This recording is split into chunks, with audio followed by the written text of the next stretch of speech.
Manuel Valls a raison de tenter de mettre fin aux agissements de Dieudonné. Mais a-t-il pris la bonne méthode? Le trouble à l'ordre public présumé est toujours difficile à constituer, à constater avant un spectacle. C'est difficile aussi après.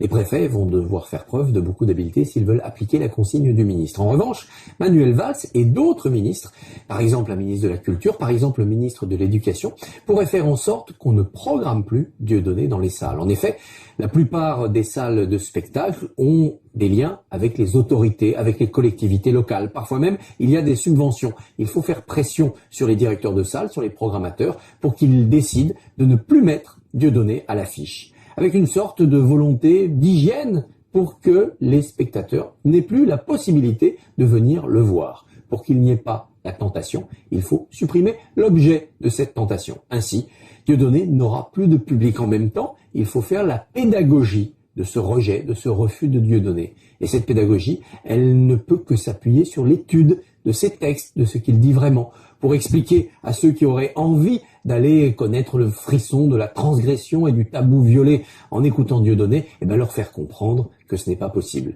que Dieudonné va dans le mauvais sens, qu'il est en train de les entraîner, de les compromettre à leur insu. Il faut que le public, de lui-même aussi, en vienne à trouver Dieudonné non seulement pas drôle, mais néfaste, nauséabond, malfaisant. Alors à ce moment-là, on aura vraiment réussi à éradiquer non seulement le spectacle, l'artiste, mais aussi les racines de son idéologie.